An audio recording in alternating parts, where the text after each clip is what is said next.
வணக்கம். இன்னைக்கு நம்ம பார்க்க போற இந்த ஸ்பெஷலான கதை விளக்கம் ஆலியா ஷாபம் கதையோட முதல் அத்தியாயத்தை பத்தினது.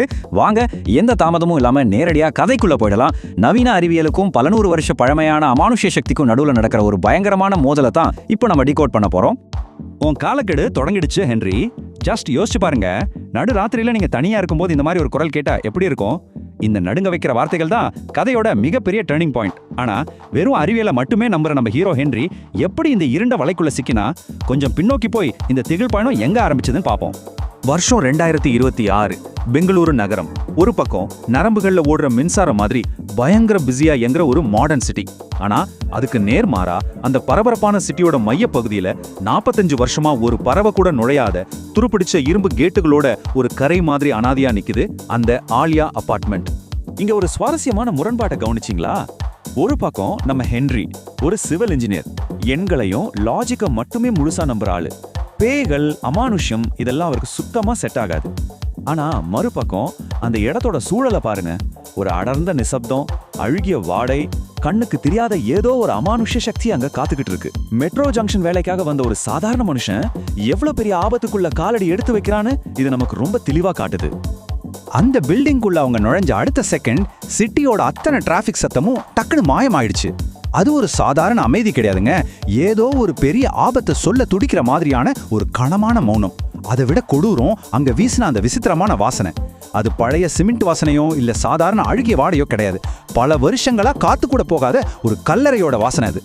இந்த இடத்துல நாம கவனிக்க வேண்டியது ஹென்ரியோட கையில இருக்கிற அந்த லைடார் ஸ்கேனர். இதை லேசர்களை பயன்படுத்தி டிஜிட்டல் 3D மேப் உருவாக்குற ஒரு அதிநவீன தொழில்நுட்பம். தன் மூளை மேலையும் இந்த டெக்னாலஜி மேலையும் ஹென்றி வச்சிருந்த அந்த அதீத நம்பிக்கை இன்னும் சில நிமிஷங்கள்ல சுக்கு நூறா உடைய போகுதுங்கிறத அவன் கொஞ்சமும் எதிர்பார்க்கல. இப்போ அந்த லைடார் ஸ்கிரீன்ல நடக்கிற அந்த திகிலான விஷயத்தை கொஞ்சம் கவனிங்க. ஸ்கேன் பண்ணிட்டே இருக்கும்போது ஹென்ரியோட அசிஸ்டன்ட் சில்வா ஒரு அதிர்ச்சியான உண்மையை பார்க்கறான். டிஜிட்டல் மேப்ல ஒரு மனித உருவம் அவங்கள நோட்டி மெதுவா நகர்ந்து வர்றது ரொம்ப தெளிவா தெரியுது. ஆனா நிஜத்துல அந்த அறையில அவங்க 2 பேரை தவிர வேற யாருமே இல்ல. சுத்தி வெறும் பாலடைந்த சுவர்கள் மட்டும்தான் இருக்கு. பயங்கரமா பதட்டமான ஹென்றி தன்னோட டார்ச் லைட்டை அடிச்சு அந்த இருட்டுல தேடுறான். அங்கே ஒண்ணுமே இல்ல. ஆனா அடுத்த வினாடி அவனோட காதுக்கு ரொம்ப பக்கத்துல ஒரு பெண்ணோட மெல்லிய, அதே சமயம் வன்மம் கலந்த கேலி சிரிப்பு சத்தம் கேக்குது. டெக்னாலஜி தோத்து போன அந்த நொடியில இருண்ட பயம் அவங்கள மெல்ல மெல்ல துற்றிக்கொள்ள ஆரம்பிக்குது. இவ்ளோ நடந்தும் தன்னோட நடுக்கத்தை மறைச்சிக்கிட்டு பகுத்தறிவை முன்னிறுத்தி ஹென்றி அந்த பில்டிங்கோட பேஸ்மெண்ட்டுக்கு கீழே போறான். அந்த இடத்தோட மண்ணோட உறுதித்தன்மையை செக் பண்றது தான் அவனோட வேலை. ஆனா அவன் தேடி போனது மண்ணோட உறுதி இல்ல, காலங்காலமா அங்க புதஞ்சி இருக்கிற ஒரு கொடூரத்தை அப்படிங்கறத அவன் அப்போ ரியலைஸ் பண்ணல.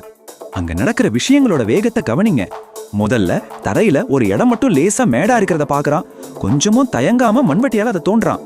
ஒரு 2 அடி ஆழத்துல விசித்திரமான முத்திரையோட ஒரு பழைய மரப்பெட்டி கிடைக்குது. அதை திறந்து கருகிய ஓலைச்சுவடிகளுக்கு நடுவுல மின்னுற அந்த வெண்கல வலையில தொடுறான். மண்ணுக்குள்ள நடந்த இந்த சின்ன சின்ன துரித செயல்கள் தான் ஒட்டுமொத்த அமானுஷத்தையும் அப்படியே கட்டவிழ்த்து விடுது. அந்த வளையல தொட்ட அடுத்த செகண்டு ஹென்ரியோட உலகமே அப்படியே தலைகீழா மாறுது. அவன் கண் முன்னாடி ஒரு படு பயங்கரமான காட்சி விரியுது. ஒரு பொண்ணை நெருப்புல உசுரோட எரிக்கிறாங்க. அவளை சுத்தி நிக்கிற மக்கள் ஆக்ரோஷமா கத்துறாங்க. இது வெறும் மாயையோ மனப்பிரமையோ கிடையாது. பல நூற்றாண்டுகளுக்கு முன்னாடி நடந்த ஒரு கொடூரத்தோட நேரடி தரிசனம். இந்த வரலாற்று சங்கிலி எப்படி கனெக்ட் ஆகுதுன்னு பாருங்களேன். 300 வருஷத்துக்கு முன்னாடி நடந்த அந்த நெருப்பு எரிப்பு சம்பவம், அதுக்கப்புறம் 45 வருஷமா யாருமே இல்லாம விடப்பட்ட அந்த அபார்ட்மெண்ட், இப்போ 2026ல அங்கே ஹென்ரியோட என்ட்ரி. கடந்த காலத்தோட இருண்ட ரகசியங்கள் எவ்வளவு பொறுமையா காத்திருந்து இன்றைய நிகழ்வோட நேரடியாக இணைகிறது அப்படிங்கிறத இது ரொம்ப தெளிவா நமக்கு காட்டுது. அந்த எரியிற நெருப்புக்கு நடுவுல சாகிற நிலைமையில அந்த பெண் நிலத்தை பார்த்து ஒரு கொடூரமான சாபத்தை விடுறா.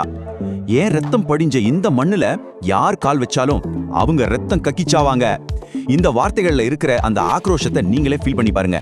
இதுதாங்க இந்த முழு கதையோட மையப்புள்ளி, அந்த வரலாற்று தரிசனத்தோட உச்சமும் கூட. இதுல ரொம்ப முக்கியமான விஷயம் என்ன தெரியுமா? இது ஹென்ரியோட மனப்பரமே கிடையவே கிடையாது. திடுக்கிட்டு நிஜ உலகத்துக்கு வந்த ஹென்ரியோட உடம்பு பயங்கரமா நடுங்குது. அவனோட மூக்குல இருந்து ரத்தம் விழிஞ்சுக்கிட்டு இருக்கு. அந்த சாபம் வெறும் கடந்த கால வார்த்தைகள் இல்ல, அது நிஜமாவே நிகழ்காலத்துல உடம்ப தாக்குற ஒரு கொடிய ஆபத்து அப்படிங்கறத இது 100% உறுதிப்படுத்துது.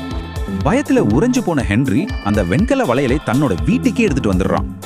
நடுராத்திரியில தூங்கிட்டு இருக்கும் போது திடீர்னு அவனோட மணிக்கட்டுல ஏதோ பயங்கரமான எரிச்சல். லைட் போட்டு பார்த்த அவன் அப்படியே ஷாக்காய் நிக்கிறான். அவனோட கையில சத கருகி ஒரு பேரு சிதுக்கப்பட்டிருக்கு, ஆலியா. அந்த பதற்றம் அடங்குறதுக்குள்ள அந்த ரூம்ல இருக்கிற கண்ணாடியில ஒரு கோரமான உருவம் தெரியுது. ரத்த சிவக்கான கண்களோட ஒரு பெண் உருவம் ஹென்ரிய பார்த்து உன் காலக்கெடு தொடங்கிடுச்சு ஹென்றி அப்படின்னு சொல்லிட்டு அவனோட விதியை நிர்ணயிக்குது. இப்போ சொல்லுங்க, இந்த ஆலியா யாரு? ஏன் 300 வருஷமா அவ காத்துட்டு இருந்தா? அறிவியலையும் எண்களையும் மட்டுமே நம்புற நம்ம ஹென்றி இந்த அமானுஷ்ய சாபத்திலிருந்து தப்பிப்பானா? இந்த கேள்விகள் தான் அடுத்த அத்தியாயத்துக்கான மிகப்பெரிய திறவுகோல். இந்த சுவாரஸ்யமான கதை விளக்கம் உங்களை கண்டிப்பா யோசிக்க வச்சிருக்கோம்னு நம்புறேன். அடுத்த அத்தியாயத்தோட மர்மங்களை அவிழ்க்க சீக்கிரமே மறுபடியும்